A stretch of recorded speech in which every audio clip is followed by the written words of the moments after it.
Tov, Chodesh Tov, Shiur Tov. Bezrat Hashem, on va ce soir étudier la dernière fois qu'on s'était vu, j'étais venu ici faire un cours, on avait parlé du conte des 7 mendiants. Eh bien, on va y retourner, parce que c'est un conte qui est très très long et qui est magnifique, mais aujourd'hui on va développer un autre point.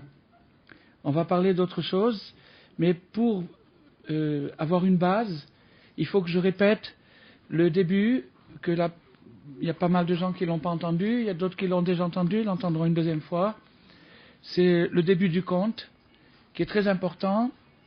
Et donc, ce conte-là des 7 mendiants, Rabbi Nachman, il a raconté 13 contes merveilleux, qui sont des grands secrets de la Torah. Et le 13e, qui est le dernier conte qu'il a raconté, le conte des 7 mendiants, est certainement le plus important de tous. Et ce conte est considéré comme une préparation à Mashiach. C'est un conte qui nous aide là où on se trouve maintenant, certainement la génération la plus critique. On a une préparation, on a un rôle très très important à jouer, un rôle paradoxal, justement parce que on descend aussi bas dans tous les niveaux. C'est là où on va monter le plus haut. Et Rabbi Nachman nous prépare à cette chose-là par ce conte, par toute son œuvre. C'est une œuvre messianique, mais particulièrement dans ce conte qui est une de ses dernières œuvres. Et donc on va reprendre le début et puis lire un commentaire d'un des élèves de Rabbi Nachman pour nous permettre de développer un point qui pourra, je pense, servir à tout le monde, à chacun et à chacune. Donc Rabbi Nachman a introduit son conte en disant: je vais vous raconter comment une fois des gens sont sortis de l'angoisse. Donc, encore une fois, ces contes-là, je l'ai dit la dernière fois, mais je le répète pour les gens qui n'étaient pas là, ces contes-là ne sont pas des inventions ou des paraboles ou des fables ou des contes de fées, ce sont des visions. C'est-à-dire que Rabbi Nachman a eu des captations prophétiques et même au-dessus de ça, et il a capté des choses qui nous concernent dans l'éternité, des choses au-delà du temps, au-delà d'espace, et c'est sa vision qu'il nous décrit dans un langage un peu féerique, mais l'essentiel, c'est une captation spirituelle, une vision. Donc Rabbi Nachman a dit: je vais vous raconter comment, une fois, ils sont sortis de l'angoisse. Naturellement, cette leçon, ce conte, c'est pour nous aider à nous, chacun là où il se trouve, à sortir des problèmes qu'il peut avoir à ce niveau-là. Il y avait une fois un roi qui avait un fils unique, et ce roi a voulu transmettre la royauté à son fils de son vivant. Il a fait un grand banquet qui s'appelle un bal, ici en français dans le texte. Et bien sûr, quand le roi fait un bal, c'est une très grande joie. Particulièrement maintenant qu'il transmet la royauté à son fils de son vivant. Bien entendu, il y avait de la joie, et tous les princes, tous les ducs, tous les ministres étaient joyeux dans ce bal. Le pays aussi en profitait du fait que, je suis désolé, c'est une traduction simultanée, c'est-à-dire je lis en hébreu et je traduis simultanément, c'est pour ça que c'est pas un style trop recherché, mais bon, c'est l'essentiel. J'essaye de traduire le plus fidèlement possible. Donc, tout le pays a profité de ça, de la joie, et c'est un grand honneur pour un roi, et il y avait une très grande joie. Il y avait là-bas toutes sortes de choses réjouissantes, des chorales, des comédies, et tout ce qui peut concerner la joie. Tout ça se trouvait réuni dans ce banquet. Quand ils sont arrivés dans une grande réjouissance, le roi s'est levé et a dit à son fils: « Puisque je vois dans les étoiles, je vois que tu vas tomber de ta royauté, tu vas perdre ta royauté. alors fais en sorte de ne pas être triste quand tu perdras ta royauté. Au contraire, sois joyeux. Si tu es joyeux, moi aussi je le serai. Et si tu es triste, malgré ça, moi je serai joyeux, parce que tu n'es pas digne d'être un roi. Si tu n'es pas capable de maintenir ton moral quand tu perds ta royauté, alors tu n'es pas digne d'être un roi. Mais si tu es joyeux, alors à ce moment-là, moi, je serai dans une joie supplémentaire. Le Fils a reçu le pouvoir d'une main puissante.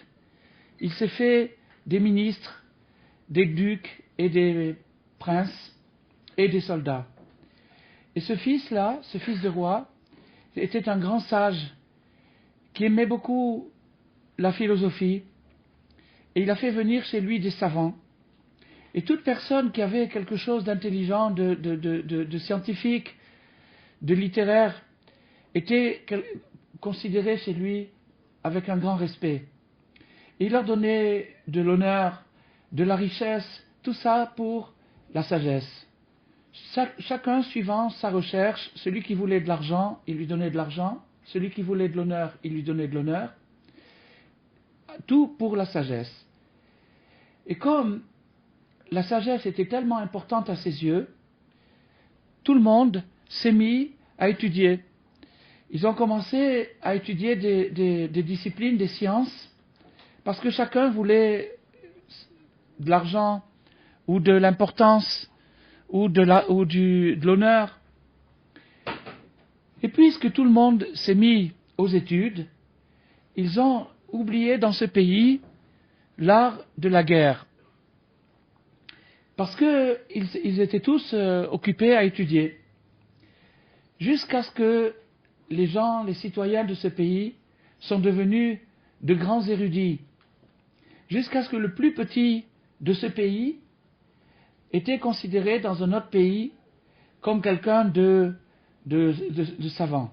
Le plus humble, le plus petit était considéré dans un autre pays relativement comme quelqu'un de savant. Mais par contre, les savants de ce pays, alors ils étaient d'un très très très haut degré. Et à cause de la sagesse, de la philosophie, les sages de ce pays sont devenus hérétiques.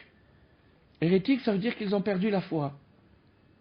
Alors, et ils ont réussi à tirer le roi dans leur hérésie.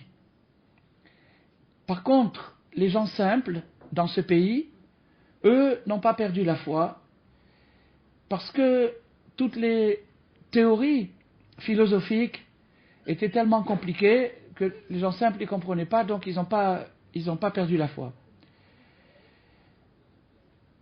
Mais les sages de ce pays, y compris le fils du roi, qui était devenu le roi lui-même, sont devenus hérétiques.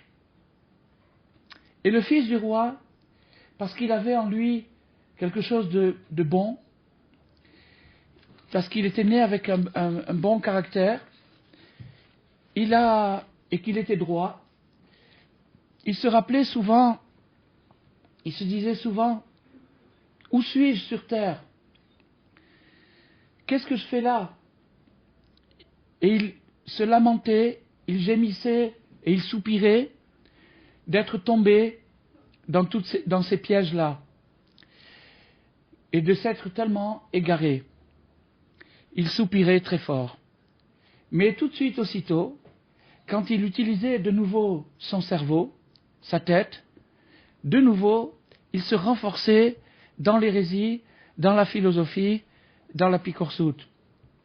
Et ça s'est produit plusieurs fois comme ça, comme on a expliqué, des gémissements, des remords, et tout de suite après, il se remettait à sa philosophie de plus belle et se renforçait là-dedans.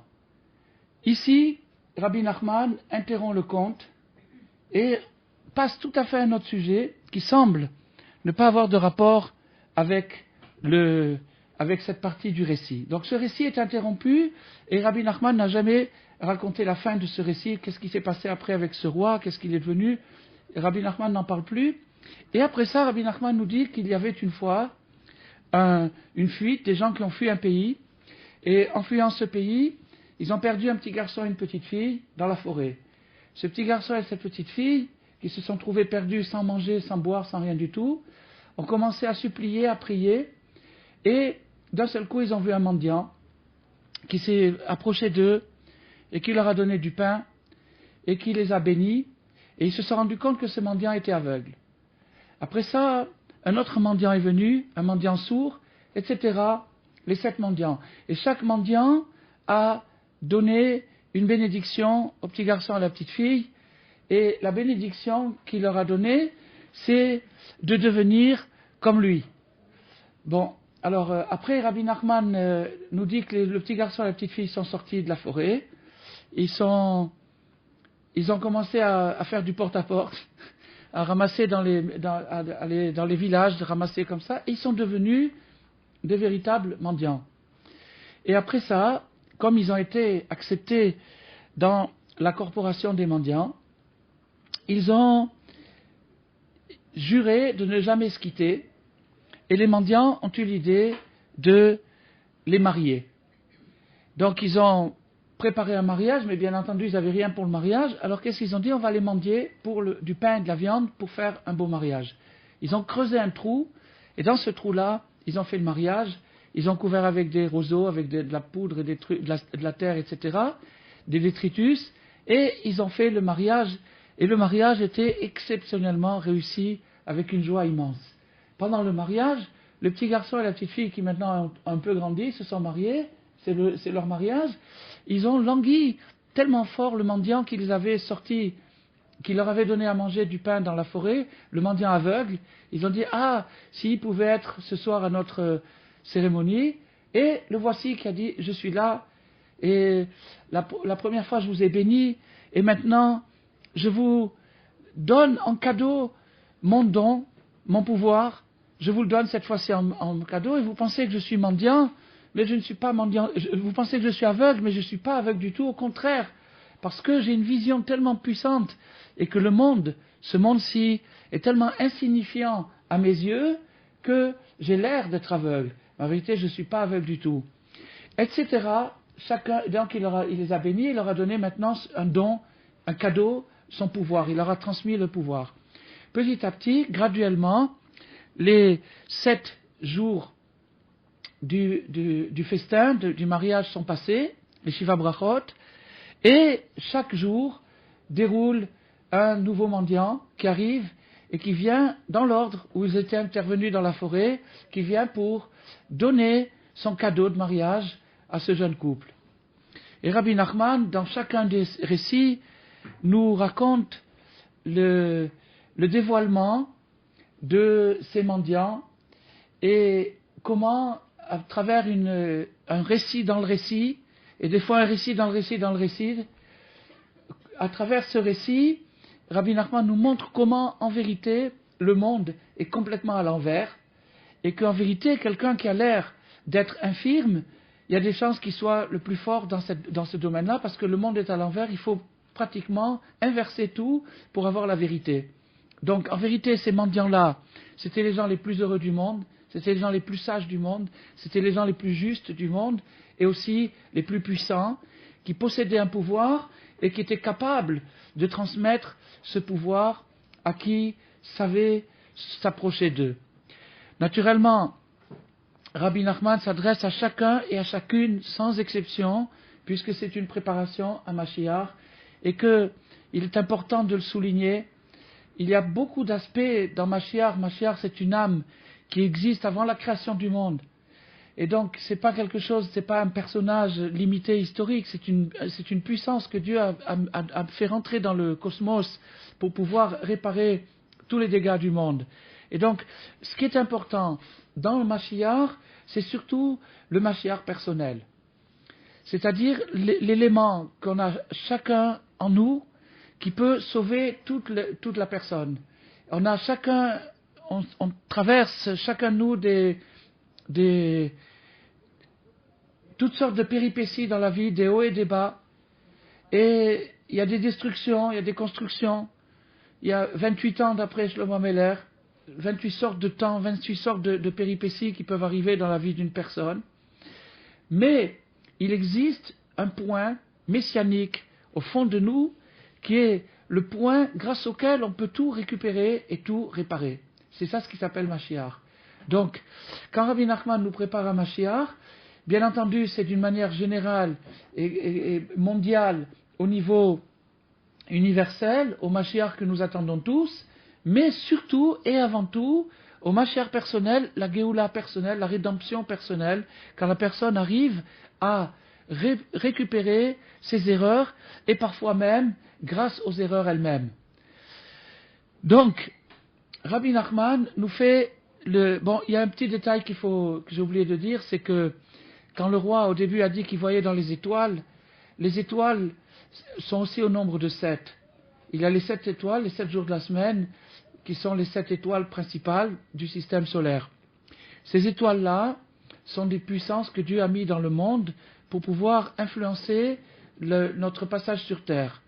Mais ces puissances-là n'ont absolument aucune autonomie. Ce ne sont pas des êtres indépendants, ce sont des envoyés de Dieu qui n'ont aucune autonomie, qui font ce que Dieu leur dit, mais on peut s'y tromper. On peut s'y tromper, et ça a été l'erreur des nations primitives qui accordaient aux étoiles un pouvoir indépendant et les appelaient des dieux. Toute la mythologie grecque est basée là-dessus. Donc, la mythologie grecque, elle se répercute dans notre culture contemporaine. À partir du moment où nous aussi nous avons des étoiles, nous avons des personnes qui reçoivent une certaine lumière que d'autres ne reçoivent pas. Et à partir de cette lumière, elles ont un certain pouvoir.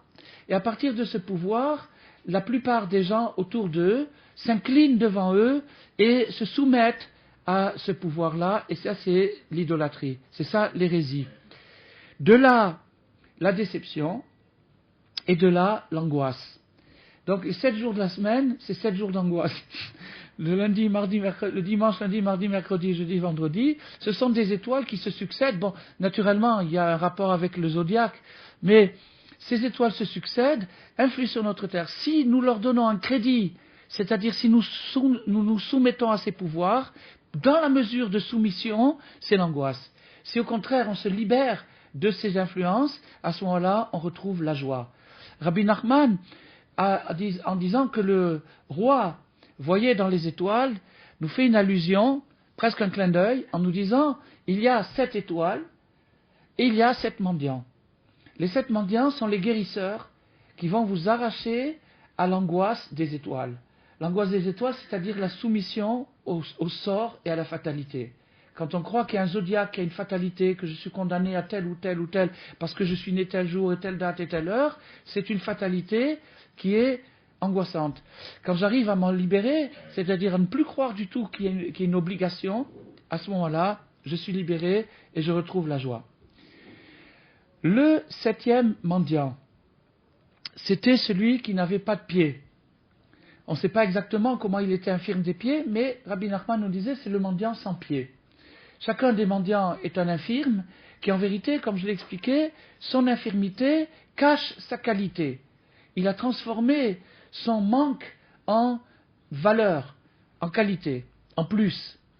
Donc, le 7e mendiant, qui est le mendiant sans pied, Rabbi Nachman ne l'a pas raconté.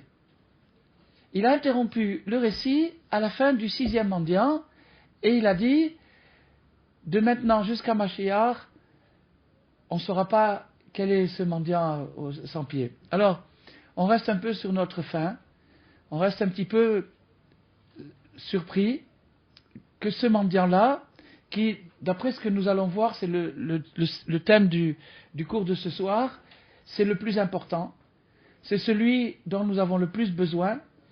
Et comment se fait-il qu'il manque dans la liste? Comment ça se fait qu'il n'est pas présent? Comment ça se fait que Rabbi Nachman ne l'a pas décrit? Bon, alors, maintenant, nous allons nous plonger dans un commentaire sur ce 7e mendiant, c'est-à-dire sur le mendiant absent. on va parler de l'absent, de ce mendiant absent. Et, entre parenthèses, il y a eu récemment, ces dernières années, plusieurs hypothèses qui ont été émises par rapport à ce mendiant absent. Et il y a même des gens qui ont écrit carrément, qui ont continué le conte et qui l'ont achevé pour Rabbi Nachman, le conte du septième mendiant.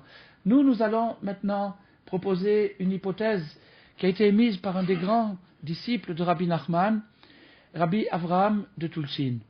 Rabbi Avraham de Tulchin était un grand saint qui a écrit des livres très profonds sur la pensée de Rabbi Nachman, qui vivait en Ukraine et qui après est monté en Eretz Israël, et qui, après, quand il était en Eretz Israël, il retournait à Ouman chaque année.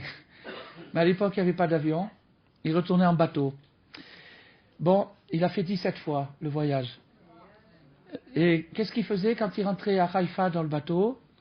Il ouvrait le Likutei Moharan, il rentrait sa tête dans le Likutei Moharan, et quand il arrivait à Odessa, au port d'Odessa, il avait terminé le livre. Il a fait ça chaque fois. Et après, ça a été la Première Guerre mondiale. Quand la Première Guerre mondiale a explosé, il était à Ouman. Et à ce moment-là, il est tombé malade, il n'a pas pu revenir. Il est mort et il est enterré là-bas. En tout cas, ce soir, nous allons, que son mérite nous protège, nous allons étudier une explication de Rabbi Avraham sur le mendiant absent. Et voilà. Et on va voir ce qu'on peut en tirer, chacun pour sa rédemption personnelle.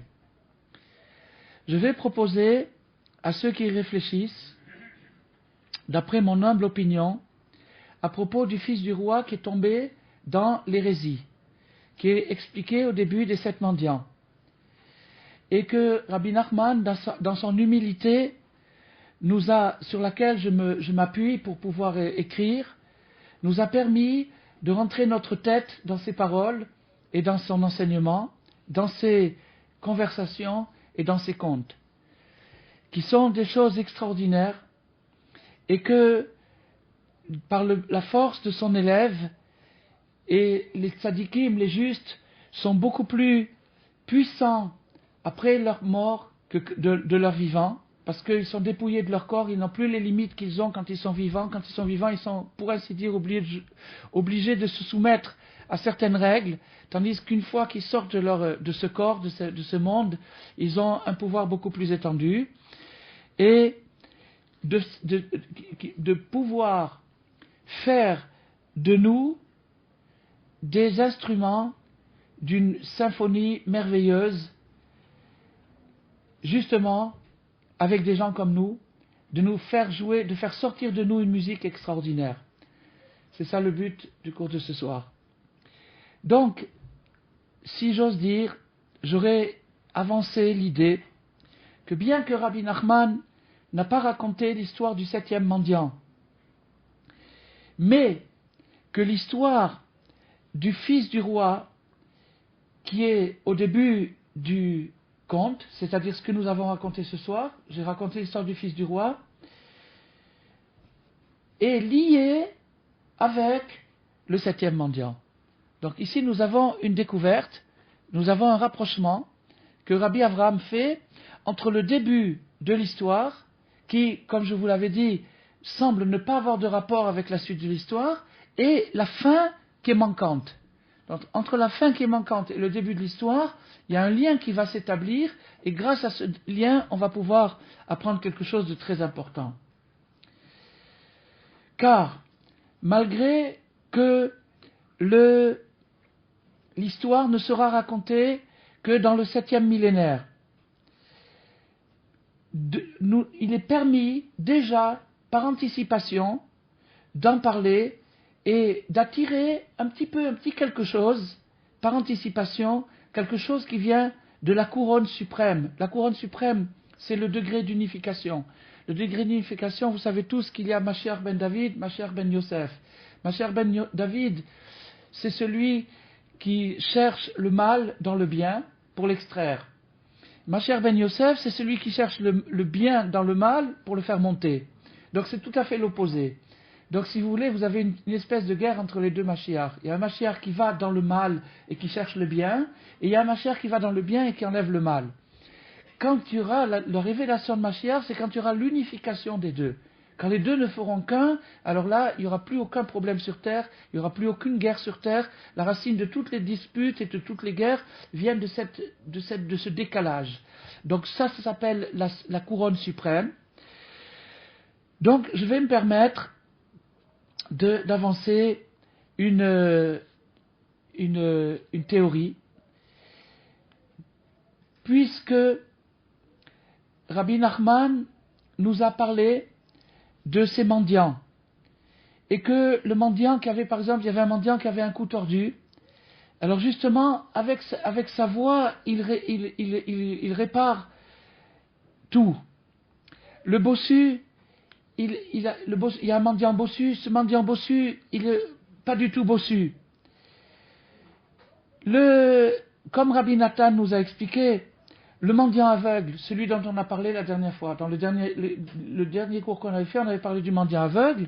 Au contraire, il a des yeux merveilleux, il voit, il atteint, il capte une mémoire intemporelle.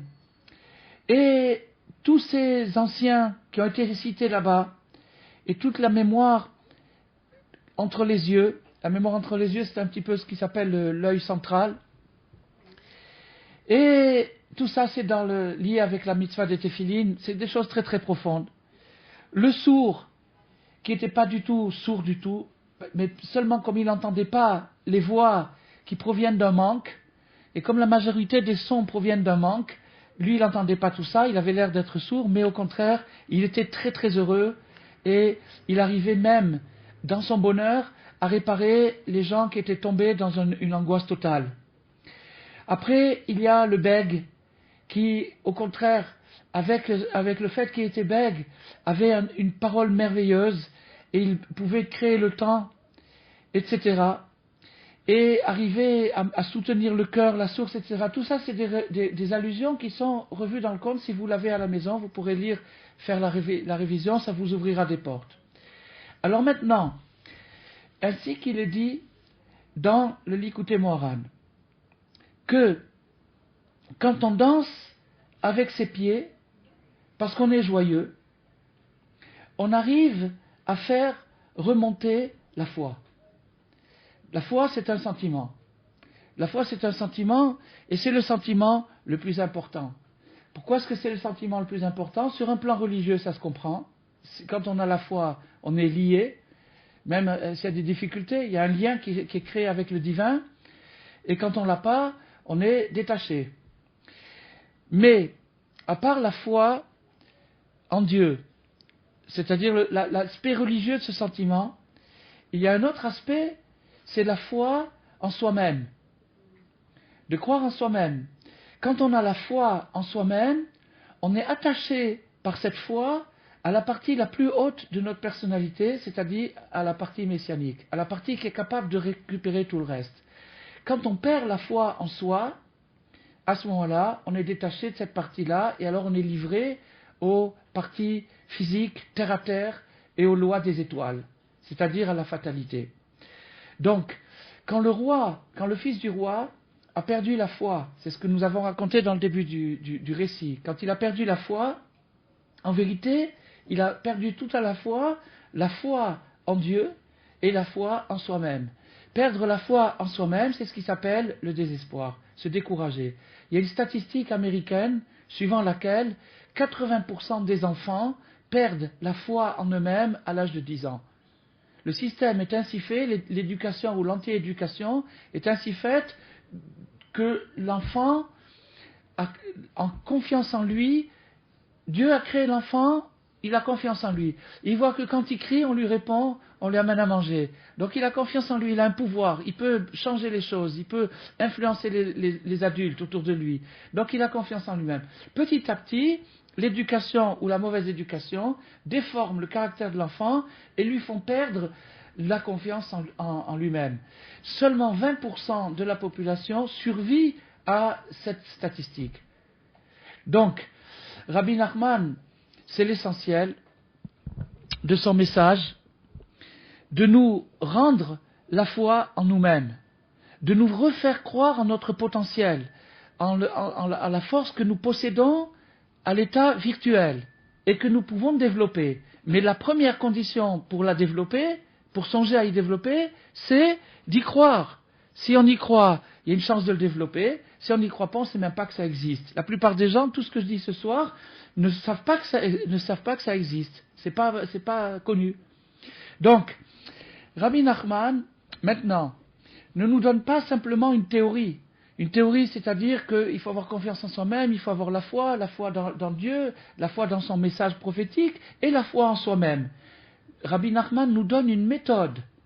Comment retrouver la foi pour quelqu'un qui l'a perdue? C'est avec ses pieds. Avec ses pieds, c'est-à-dire avec la danse. Aussi simple que c'est pas du tout, je ne parle pas du tout à un niveau symbolique, je parle au niveau le plus simple qui existe. Comme Rabbi Nachman l'avait dit au début, je vais vous raconter comment, rappelez-vous bien comment j'aime, chaque mot dans ce conte-là, chaque mot est pesé au milligramme. Vous pouvez l'analyser à la loupe et au microscope et vous y trouverez des secrets extraordinaires et des inspirations fabuleuses, surtout le Shabbat. Le meilleur moment pour étudier ce conte, c'est le Shabbat matin, après la prière. Et donc, c'est quelque chose de magnifique. On peut trouver des choses formidables. Donc, Rabbi Nachman, quand il a dit, je vais vous dire comment ils sont sortis de l'angoisse, comment, ça veut dire une méthode. C'est-à-dire, je ne vais pas vous dire simplement, je ne vais pas vous raconter une histoire, je vais vous donner une méthode, je vais vous donner un moyen de vous en sortir. Comme il est dit dans une règle, que, suivant laquelle il est permis de faire un lien, d'attacher la suite du conte avec le début du conte. Alors, il est permis, d'après cette règle, de créer un lien entre le... Je vais vous dire, cette règle, elle s'appuie sur le fait qu'en hébreu, il y a marqué « Vayehi Hayom » et ce fut le jour. Quand il y a marqué Vayehi Hayom, ça nous fait un lien avec ce qui est avant. Ça veut dire que la suite du conte des 7 mendiants n'est pas du tout dissociée du début. Au contraire, elles sont attachées. Et de cet attachement, c'est là où on va pouvoir créer le lien. On a déjà amené un élément dans le lien. L'élément du lien, c'est que Rabbi Nachman a dit que par la danse, avec les pieds, quand on danse avec ses pieds, on peut remonter la foi. On peut réparer la foi. Et encore une fois, l'essentiel, la foi en soi-même. Donc, Vayehi Hayom, et ce fut un jour, qui est l'histoire des 7 mendiants. C'est le conte lui-même, c'est l'essentiel du conte. Alors, maintenant, l'histoire du mendiant qui n'avait pas de pied, qui est cette histoire du mendiant qui n'avait pas de pied, on va l'attacher, on va la lier avec le début de l'histoire du fils du roi qui est tombé dans l'hérésie. Vous vous souvenez du fils du roi qui est tombé dans l'hérésie? On va faire un lien entre les deux. Ces deux choses-là, Rabbi Nachman les a laissées toutes les deux interrompues. Il ne les a pas terminées. Car en vérité, il ne s'agit que d'une seule et même histoire. Car le mendiant qui n'avait pas de main, c'est le 6e. Le 6e mendiant, c'est celui qui n'avait pas de main. Lui, il répare la princesse. Il y avait une princesse qui s'était mariée avec un roi méchant. Et un jour, ce roi a rêvé qu'elle allait le tuer. Alors, quand elle a rêvé qu'il allait le tuer, ça a commencé à créer une perturbation entre les deux et une haine. Ils ont commencé à se détester, à se séparer de l'un de l'autre, et le roi ne savait pas quoi faire. Il a demandé donc qu'on interprète le rêve, et tout le monde lui a interprété le rêve comme il est réellement, c'est-à-dire elle va te tuer. Alors il s'est dit, si je la laisse partir, si je la chasse, elle va se marier avec un autre homme, et ça c'est sûr qu'elle va me tuer. Si je la garde avec moi, elle va me tuer. Et si je la tue, donc elle sera morte, alors il a tout perdu sur toute la ligne. Alors il ne savait pas quoi faire. Entre-temps, elle en avait tellement marre qu'elle est partie. Et elle s'est échappée. Et il a rattrapé. Et elle est arrivée dans un endroit où il y avait un château tout en eau, qui était dans un parc en eau, avec des arbres en eau, tout était en eau. Et il y avait des vagues, et c'est de l'eau. Et donc c'était tellement magnifique, quelque chose, c'est encore plus beau que du cristal parce que c'est vivant. Et tout était en eau, et la princesse est arrivée jusqu'à ce château en eau. Et quand elle a vu le château, elle a regardé quelque chose d'extraordinaire, mais d'un seul coup, voilà que le roi la rattrape, et il a dit, cette fois-ci, je vais la tuer. Alors qu'est-ce qu'elle a fait? Elle a dit, je préfère me jeter dans l'eau. Elle s'est jetée à l'eau, elle est arrivée dans le château, et lui, il a pris des flèches empoisonnées, il a commencé à tirer ses flèches sur la princesse, et il lui a tiré 10 flèches. Avec ces 10 flèches, elle est tombée, évanouie, et les derniers mots de ce conte, Rabbi Nachman dit, et moi, je la guéris. Donc, le 6e mendiant guérit la princesse des 10 flèches empoisonnées.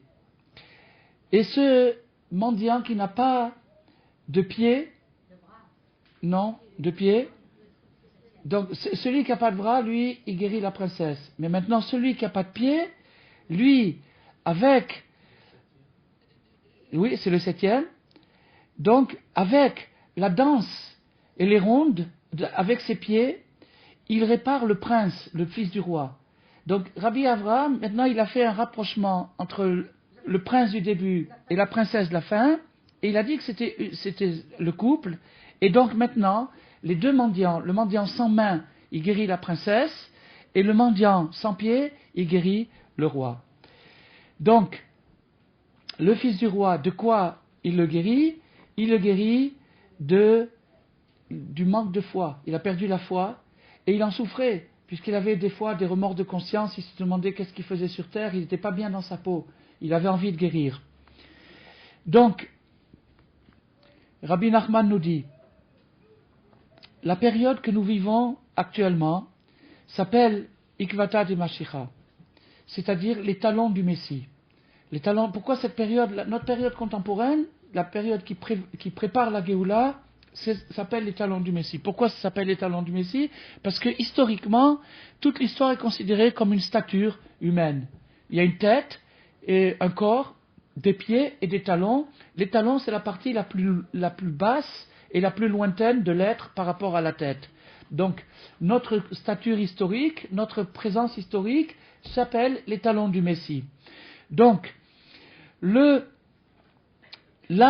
de Mashiach, la royauté, Mashiach, c'est celui qui fera régner Dieu sur terre. Tout ça, c'est la 7e séphira, qui s'appelle Malchut, et qui correspond à la foi. Pourquoi? Quel est le rapport entre la foi et la royauté? C'est très simple. Plus une personne a confiance en soi-même, plus elle a du pouvoir sur elle-même. La personne est composée de 7 étoiles, mais cette fois-ci c'est des étoiles intérieures, c'est-à-dire des forces, des parties de l'être qui correspondent à des parties cosmiques, et ces parties qui se trouvent en nous sont des puissances. Et ces puissances-là sont insoumises, c'est-à-dire que chaque puissance s'exprime à sa façon. Maintenant, il y a un pouvoir central, c'est l'esprit, et l'esprit doit pouvoir gérer tout ce pays, tous ces conflits, toutes ces oppositions, toutes ces contradictions qui se trouvent en nous. Quand quelqu'un a confiance en lui-même, dans la mesure de sa confiance en lui-même, il arrive à gérer son royaume intérieur. Donc plus il retrouve la foi, plus il retrouve la confiance en lui-même, plus il retrouve son pouvoir. Son pouvoir, c'est le pouvoir sur soi-même. Donc, par rapport à ça, le contraire, c'est-à-dire la perte de confiance, ça c'est l'hérésie, et à partir de l'hérésie, l'hérésie c'est nier. Quelqu'un qui est hérétique par rapport à la foi, il nie l'existence de Dieu, ou il nie la valeur de la Torah, et quelqu'un qui est hérétique par rapport à lui-même, il nie sa propre valeur. Il méconnaît, il a de la fausse modestie. Et la fausse modestie, c'est le pire défaut qui existe sur Terre. Parce qu'à cause de cette fausse modestie, à cause du fait qu'il nie sa valeur, il ne sait pas gérer son capital. Il a un capital humain, un capital émotif, un capital mental, qu'il peut gérer dans la mesure de sa confiance en lui-même. S'il sait avoir confiance en lui-même, il peut gérer ce pouvoir et dominer, et donc en dominant, il peut exploiter toutes les richesses qui se trouvent en lui et en faire profiter toute l'humanité. Alors, à la fin des temps, il est prédit qu'une grande dose d'hérésie va descendre sur terre à partir du ciel. C'est-à-dire que Dieu veut que ça soit comme ça. Tout ce qui se produit est voulu par Dieu, y compris le torrent, le déluge d'hérésie qui existe dans notre époque contemporaine et qui, à cause de ça, entraîne toutes les autres catastrophes morales qui peuvent exister. C'est-à-dire toutes les délinquances, toutes les décadences, tout ce qui tombe moralement dans notre génération, tout ça vient du fait que l'homme a perdu confiance en lui-même. Il est bien connu historiquement que l'Holocauste a porté à l'humanité tout entière un coup presque fatal. C'est-à-dire que l'homme n'a plus confiance en lui-même. Aussi bien ceux qui ont perpétré l'Holocauste que ceux qui étaient complices, qui n'ont pas réagi, tout le monde a un petit peu quelque chose là-dedans, et ça, l'homme en général a perdu l'homme moderne ou post-moderne a perdu la confiance en lui-même. Rabbi Nachman nous a dit que le désespoir n'existe pas, et l'hérésie non plus n'existe pas. C'est une fausse excuse parce que, au contraire, il nous rend la foi en nous-mêmes, en nous disant, en nous montrant par paradoxe quel est notre rôle historique, que paradoxalement, contrairement à l'apparence, comme c'est ça le message des mendiants, que celui qui avait l'air aveugle, c'est celui qui voyait le mieux. Alors un mendiant, c'est presque, excusez-moi l'expression, presque un clochard. Donc, c'est de là que va germer la richesse, la splendeur. Et ce fils du roi, qui symbolise l'ensemble des âmes d'Israël, qui sont appelés des fils de roi, des princes, parce qu'il est né avec du bien, parce qu'il provient de la pensée divine, la voix de son bien-aimé frappe en lui, c'est-à-dire la conscience qui le réveille, à chaque instant qui lui dit « Qu'est-ce que tu fais là? Où tu en es? Qu'est-ce qui se passe avec toi ?» Il ne peut pas s'en débarrasser, il peut fuir à l'autre bout du monde, il n'arrive pas à se débarrasser de cette voix qui est la voix de Dieu.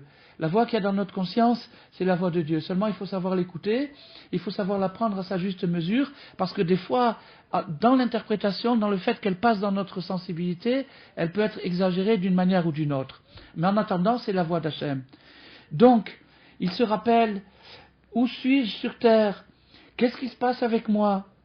Mais tout de suite, dès qu'il recommence à utiliser son cerveau, il retombe dans sa philosophie, qui est la philosophie du désespoir, la philosophie du manque de confiance, de la perte de confiance en soi-même.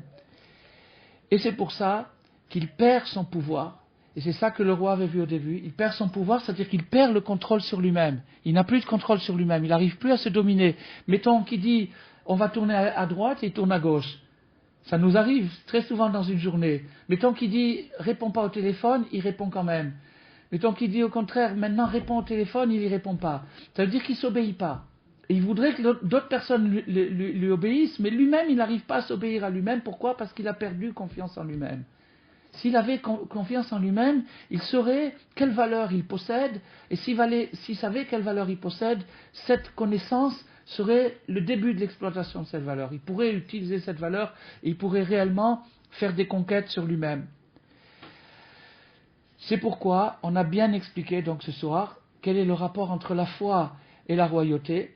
C'est pour ça ce que Mashiach fera sur terre, c'est qu'il implantera la foi, il apprendra aux gens à croire, il apprendra à croire en eux-mêmes. Il leur remontera leur dignité, il nous rendra notre dignité. Alors, tout ça c'est une préparation. Et comme le roi avait vu tout ça d'avance, il lui a dit, alors, mon fils, je te préviens d'une chose, je sais que tu vas te casser la figure, tu vas glisser, tu vas pas tenir le coup. Je le sais, c'est même prévu. Mais, garde le moral. Garde le moral, même quand tu auras une chute, même quand tu tomberas, garde le moral. Reste dans la joie, même dans ta chute. C'est des paroles révolutionnaires. Reste dans la joie, même dans ta chute, c'est des paroles révolutionnaires. Pourquoi? Parce que on est intoxiqué, littéralement, par la mentalité occidentale, suivant laquelle les résultats, la cause et l'effet. Si tu as des résultats, ça veut dire c'est bien, si tu n'as pas de résultats, ça vaut rien. Donc, puisqu'on juge toujours d'après la cause et l'effet, une chute, un échec, est vu comme une catastrophe. Quand la vie d'une personne est un grand échec, il y a des gens comme ça qui font échec sur échec, la personne est complètement découragée, et naturellement, quand elle est découragée, puisqu'elle va d'après une mentalité matérialiste, occidentale, alors à ce moment-là, elle est angoissée. Elle est déprimée, elle est angoissée. Rabbi Nachman nous arrache à l'angoisse avec cette idée extraordinaire. Reste content dans ta chute. Reste content dans ton échec. Garde le moral dans l'échec. Garde ton pouvoir et garde ta foi, parce que à cause du manque de foi et du manque de pouvoir, c'est de là qu'arrivent tous nos malheurs physiques et spirituels. Tous nos déboires physiques et spirituels viennent du fait parce qu'on perd la foi. Mais maintenant, garde ta foi, reste fort dans la foi. L'échec moral, je parle maintenant pour chacun de nous, chacun qui est ici, c'est une preuve flagrante qu'il cherche le bien. Sinon, il ne serait pas ici. Il y a la plage, il y a le cinéma, il y a des distractions, il y a l'internet, il y a beaucoup d'autres distractions. La personne qui est ici, c'est une personne qui cherche le bien. C'est une personne qui s'apparente, qui est une fille de roi ou un fils de roi. Et donc, on est tous concernés par ça. Mais on n'arrive pas à rentrer dans notre tête comment rester joyeux dans l'échec. Comment voir l'échec comme quelque chose de positif. Parce que la réparation dépend de ça. De danser de joie avec ses pieds, comme ce 7e mendiant, au sein des pires échecs. Rabbi Nachman n'a pas parlé au sens figuré, il a parlé au sens propre. Et la danse est devenue, dans le mouvement de Breslev, une obligation rituelle, une obligation morale et une obligation personnelle. Si la personne veut survivre, si elle veut remonter sa foi, il faut danser. Voilà. C'est ça le message de ce soir, danser. Alors chanter, c'est le 6e mendiant. C'est lui qui répare la princesse par le chant. Et il va plus loin que ça, Rabbi Nachman, il dit, il n'est pas possible de la guérir que par la chanson. Alors maintenant, donc, il est dit, pour terminer, peut-être vous allez dire, bon, c'est un peu bizarre, drôle d'enseignement, qui nous amène à danser, et qui nous invite, Rabbi Nachman nous invite à danser, littéralement. Et il y en a 7. Il y a 7 aspects dans la danse. Il y a l'aspect artistique de la danse. Il y a l'aspect sentimental de la danse. Il y a l'aspect... Il y a la danse...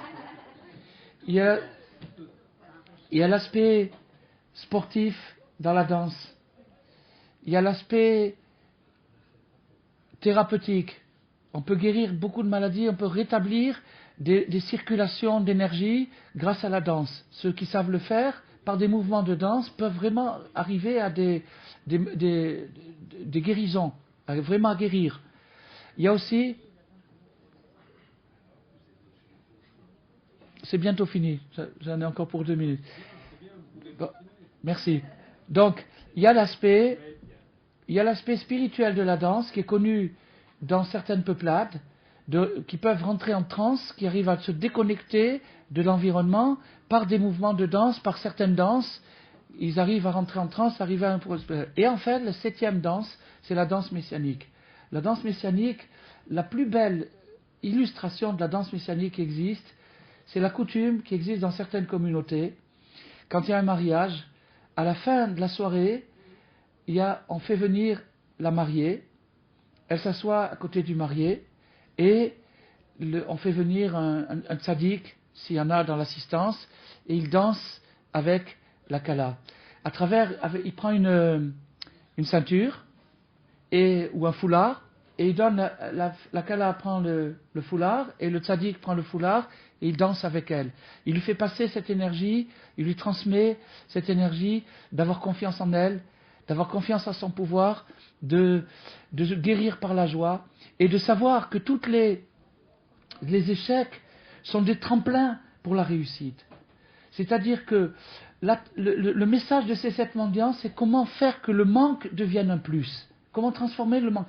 Chaque personne est affublée de défauts, de manques, d'infirmités mentales, spirituelles. Tout le monde, chacun de nous, et surtout dans notre génération, puisque l'éducation est pratiquement nulle. En attendant, on a ça. Mais ça, on peut le transformer en plus. C'est ça la leçon, c'est ça le pouvoir que transmettent ces mendiants.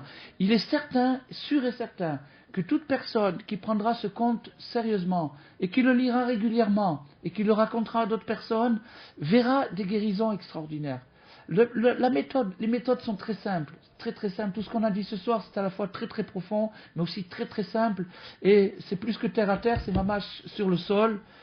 Et donc, nous allons conclure et terminer par une parole talmudique où il est dit, dans le futur, Dieu fera une ronde pour les justes et chacun dira, Zé Hachem Kivinulo, voici le Dieu dans lequel nous avons espéré. La Gemara nous dit ça, c'est une prophétie de la Gemara, une prophétie talmudique. La Gemara nous dit, dans le futur, Dieu fera une grande danse, une grande ronde pour les tzadikim, pour tous les justes, et dans cette danse, ils montreront du doigt et diront, Zé Hachem Kivinulo, voici le Dieu en qui nous avons espéré. Alors maintenant, Rabbi Avraham ben Rav Nachman nous dit, voilà la boucle, on a bouclé toute notre histoire, parce que avec la danse, on peut arriver à un tel degré de foi qu'on voit. C'est ça le sommet de la foi, c'est de voir. De voir ce en quoi on croit. Par exemple, si moi je passe, je le fais depuis de nombreuses années, je passe des heures à convaincre une personne qu'elle est formidable. Et puis, 2 heures après, elle a une preuve du contraire.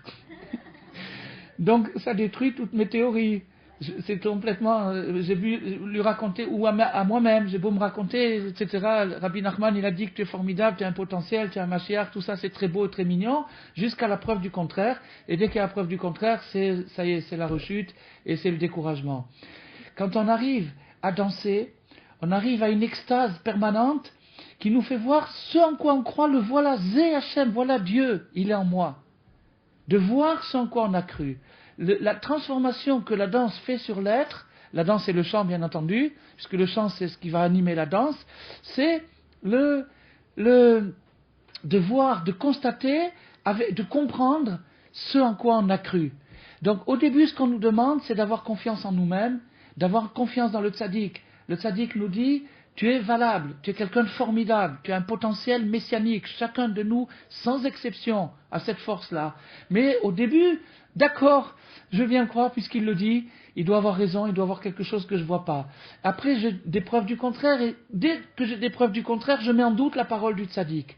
Mais, quand j'arrive à prendre sur moi cette pratique spirituelle extraordinaire qui est la danse, tout simplement, de danser pour Dieu, à ce moment-là, petit à petit, en rentrant dans la ronde, on finit par le voir.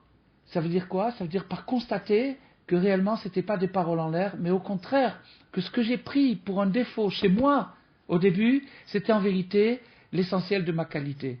Grâce à ça, j'ai transformé une énergie négative en énergie positive. C'est ça la révolution, c'est ça la transformation, et c'est ça le message de Rabbi Nachman. Voilà. Donc, suivant le degré d'optimisme qu'on voudra bien accorder à cette magnifique histoire, elle pourra illuminer notre vie. Aujourd'hui, c'est Rosh Chodesh Elul, c'est le mois de la réconciliation, c'est le moment de se réconcilier, c'est le moment aussi de la réciprocité. Je suis à mon bien-aimé, il est à moi.